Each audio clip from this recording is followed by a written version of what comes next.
Boa noite a todos, graça e paz em Cristo Jesus.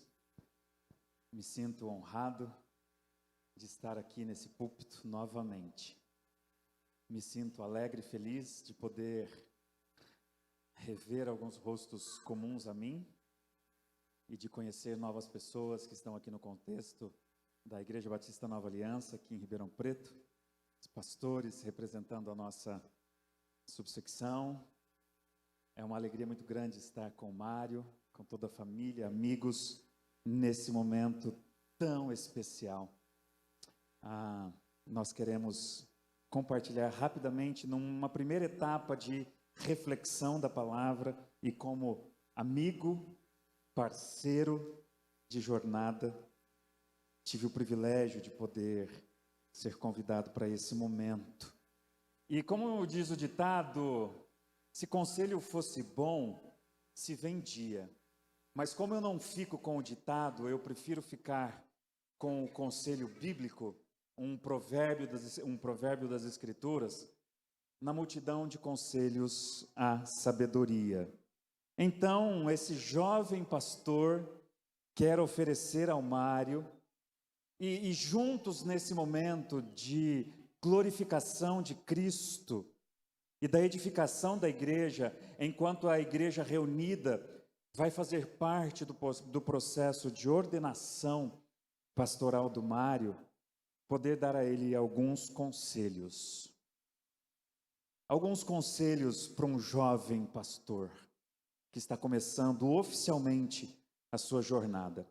Amado, por vezes você será encorajado externamente a desistir do seu chamado. Externamente, você será constantemente encorajado a desistir. No entanto, cuidado principalmente dos enganos do seu próprio coração quanto ao encorajamento interno para você desistir. Seu coração, ele é bom o suficiente e insistente para sabotar a sua vocação. E para isto, volte para as sagradas palavras, sempre. Volte sempre para o livro. Faça isso regularmente. E que a igreja, a comunidade de fé que caminha com você, possa lembrá-lo do que você viu nesse livro. Qual o impacto tão profundo que ele operou na sua vida, a experiência do próprio Deus falando com você. Lembre-se especialmente das cartas pastorais. E um trecho bem especial, vou fazê-lo agora, o farei daqui a alguns meses, daqui a alguns anos, e voltarei repetidas vezes nos seus momentos de desânimo. O trecho de 1 de Timóteo, capítulo 4, versos de 11 a 16, eu convido os irmãos a abrirem as suas Bíblias, por gentileza. 1 de Timóteo, capítulo 4, versos de 11 a 16. E que esse trecho, Mário, esteja na sua lista dos top 5 de versículos, de textos que possa reorientar, realinhar a sua vocação nos momentos de desânimo. Diz assim a palavra do nosso Deus, a partir do versículo 11. Ordene e ensine estas coisas.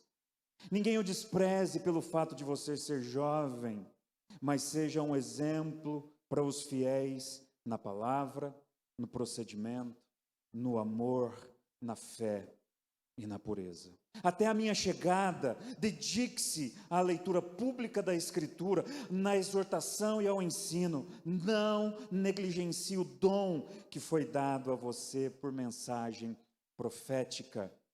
Palavra de Deus, mensagem revelada que te chamou. E com a imposição de mãos dos presbíteros, que vão ser realizadas essas imposições de mãos daqui a pouquinho.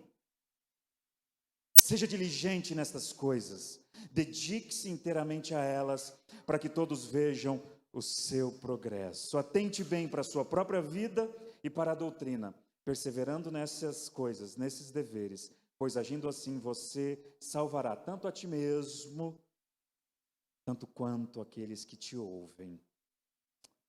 Eu queria usar um exemplo do pastor Fernando Leite, da antiga IBCU, hoje Igreja Batista Fonte de Campinas, a igreja mãe desta comunidade.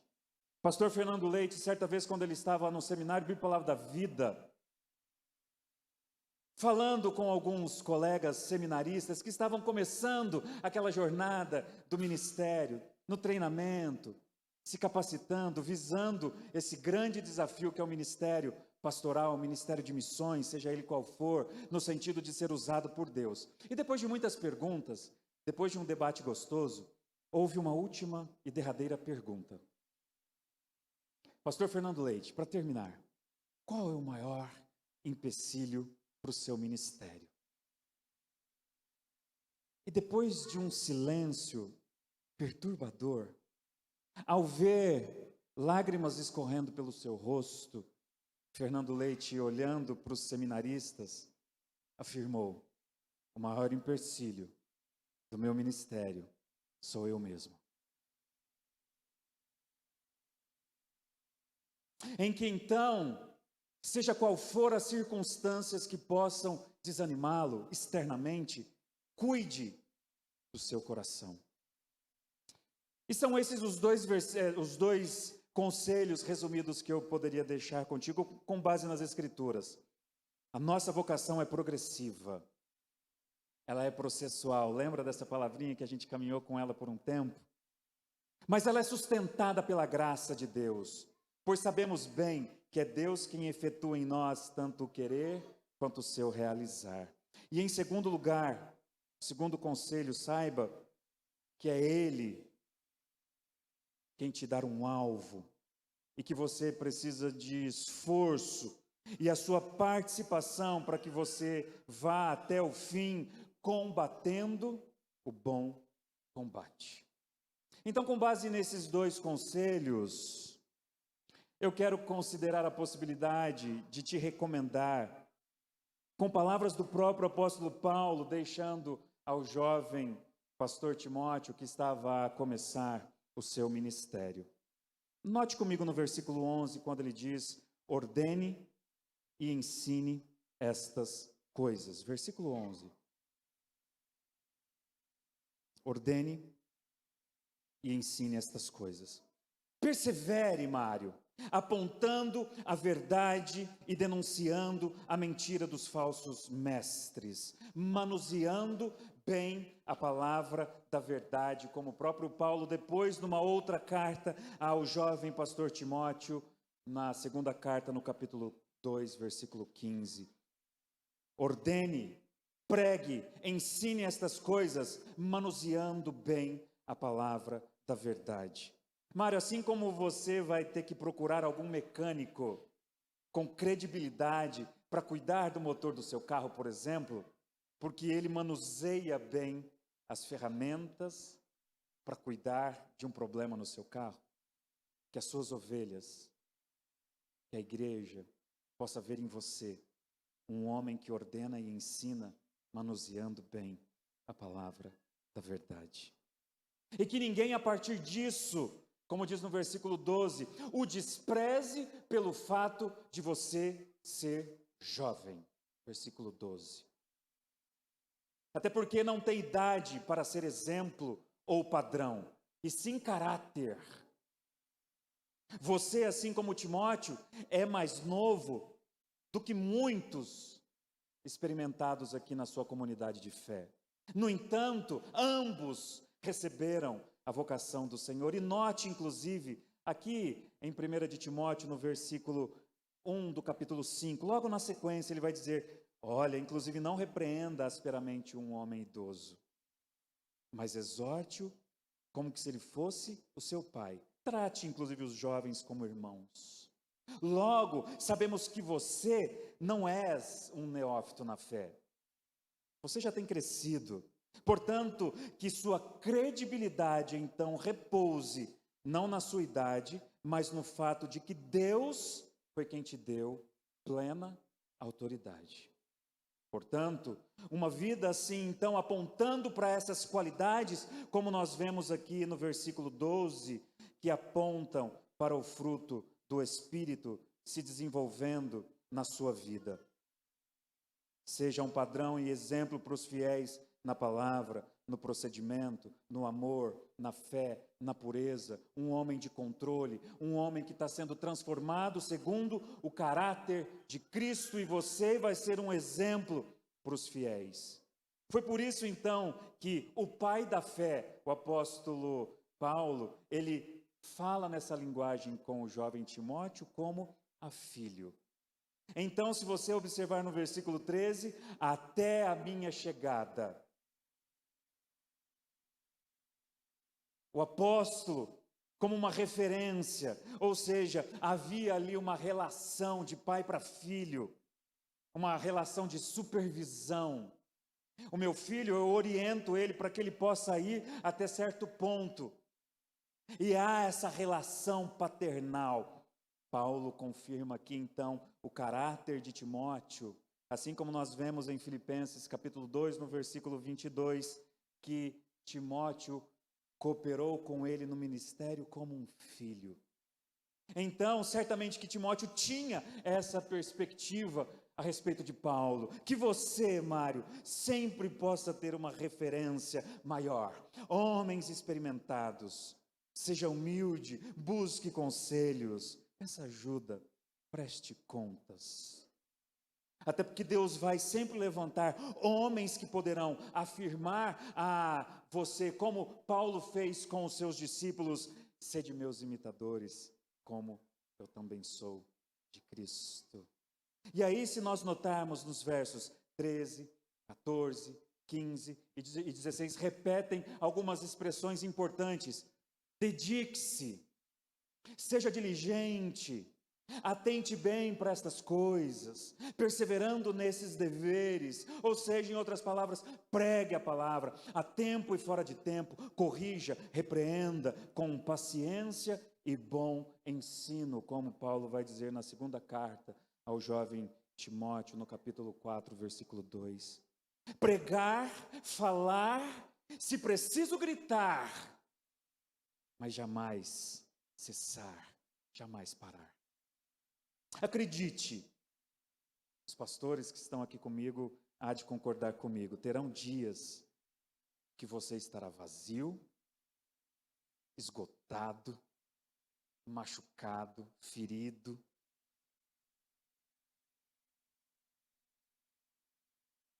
Quer um conselho? Não ouça o seu coração. Ouça o Espírito Santo. Suba no púlpito e continue pregando. Dedicando-se, perseverando, sendo diligente, para que aquilo que o versículo 15 nos diz, para que todos possam ver o seu progresso. E nesse sentido, o progresso aqui não é para que todos vejam como você começou ou como você vai terminar. É, vejam o processo, do começo ao fim. Não primariamente ver o progresso do seu ofício pastoral, do quanto você vai administrar bem as questões ministeriais da comunidade, senão que possam ver o progresso de Deus sendo glorificado e sendo forjado em você, e você ser um exemplo para todos.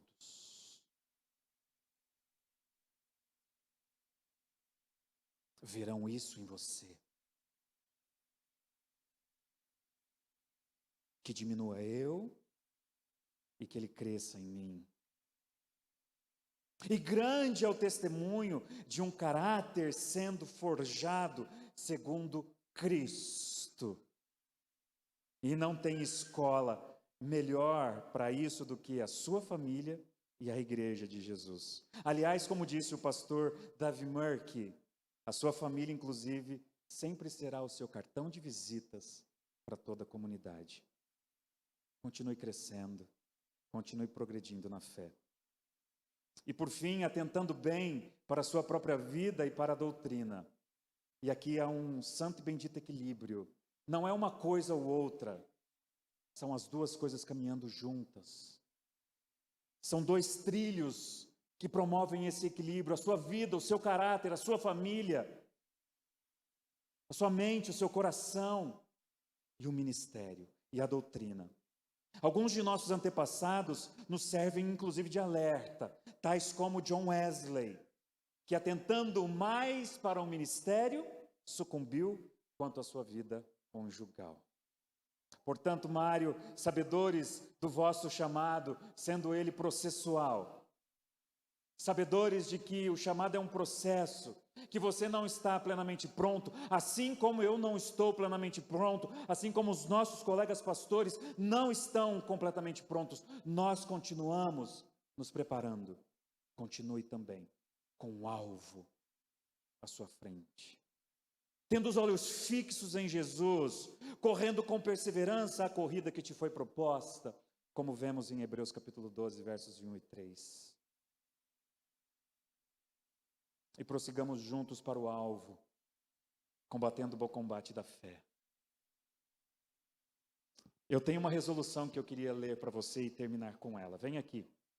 Isso aqui é um presentinho para você poder colocar na parede da sua casa ou do seu escritório. Se você quiser, você pode acompanhar comigo. Essa resolução é de um pastor já falecido e desconhecido do interior da África, datado de 1981, do livro Despertando para um Grande Ministério, que acompanha a minha vida e renova as minhas forças, e Deus usa aquele livro para realinhar o meu coração com essa vocação, escrito por H.B. London Jr. e Neil B. Weaverson. Diz assim: que essa seja a sua constante, a nossa constante resolução como pastores. Eu faço parte da congregação dos que não se envergonham. Tenho o poder do Espírito Santo. Já pisei a linha divisória. A decisão já está feita.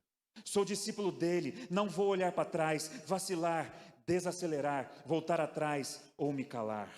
Meu passado foi redimido. Meu presente faz sentido. E o meu futuro já está garantido. Esgotei e abandonei o viver rastejante, o andar contemplativo, o planejar acanhado, os joelhos sem calos, os sonhos sem cor, as visões domesticadas, as conversas mundanas, o contribuir mesquinho e os alvos diminuto. Já não preciso mais de preeminência, prosperidade, posição, promoções, aplausos ou popularidade. Não tenho sempre de estar certo. Ser o primeiro, estar no topo, ser reconhecido, louvado, percebido ou recompensado. Hoje eu vivo pela presença, descanso pela fé, amo pela paciência, ergo pelo poder da oração e trabalho pelo poder. O meu rosto, ele está determinado, minha postura é firme, meu objetivo é o céu, minha estrada é estreita, meu caminho é rude, meus companheiros são poucos, meu guia digno de confiança. Minha missão muito clara. Não posso ser comprado, comprometido, desviado, enfeitiçado, forçado a retroceder, diluído ou atrasado. Não fugirei diante do sacrifício, nem hesitarei na presença da adversidade. Não negociarei a mesa do inimigo, nem pararei para pensar diante da pesquisa de popularidade. Não desviarei no labirinto da mediocridade.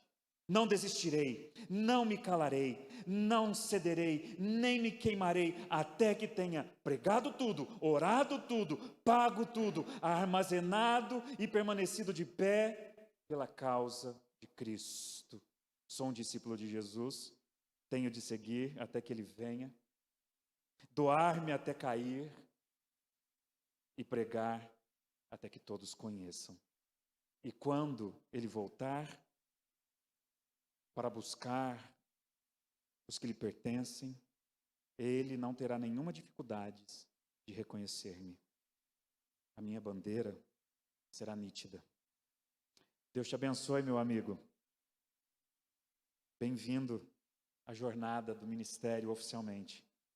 Conte comigo, conte com os colegas, conte com esses parceiros, alguns pais na fé, alguns irmãos mais velhos, mas sobretudo, conte com a graça suficiente que vai te sustentar até o fim, a você e a sua querida esposa e os seus filhos nessa grande jornada. Que Deus te abençoe.